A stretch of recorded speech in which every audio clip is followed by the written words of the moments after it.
Hi, I'm Fergal Hanks. I'm a postdoctoral researcher at the Janeway Institute at the University of Cambridge. My research focuses on the macroeconomics of labour markets, and today I'll talk to you about a paper about the unemployment consequences when labour is reallocated across industries. So there's kind of many potential causes of this kind of reallocation of labour, but one prominent one in recent history has been kind of changes in trade policy, particularly kind of trade opening. And what this does is it kind of causes industries in which face kind of import competition to reduce their labour demand, whereas industries that get access to kind of new markets to export to increase their labour demand. And so workers need to move from kind of one set of industries to another set of industries. However, there's been a kind of a large empirical literature which has found that kind of when workers are forced to move industries, they suffer kind of large earnings losses as well as kind of higher unemployment rates.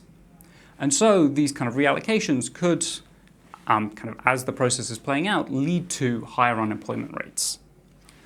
But kind of this kind of higher unemployment for workers in these kind of declining industries could be offset by higher employment rates among workers who are exposed to kind of the positive side of the shock.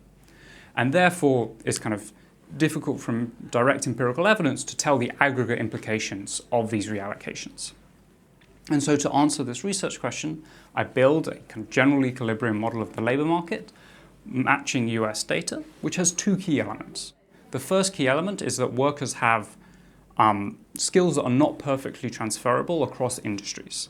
And so when they move industries, this causes them to have kind of a decrease in earnings due to the fact that they now have less skill in their new industry. The second key element is that workers of different skill levels are not perfectly replaceable, because they do different types of tasks in production.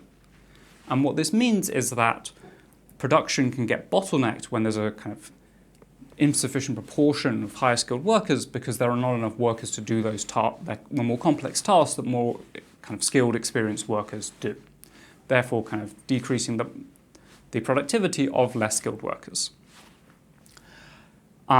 So when I kind of feed a reallocation shock into this model, what I find is that unemployment does indeed increase. And the reason for this is that when the shock hits, workers move from the declining industries to the expanding industries.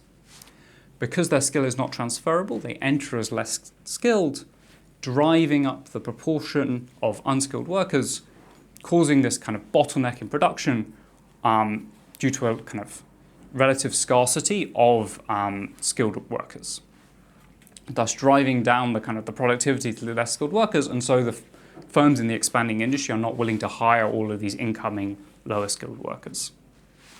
However, kind of in the long run, this kind of unemployment effect goes away as the workers who do get hired accumulate skill on the job, and therefore kind of raising the proportion of skilled workers again. Kind of quantitatively, I find that the total unemployment effect peaks at around 0.8 percentage points, which is a 20% rise over the steady state levels of unemployment.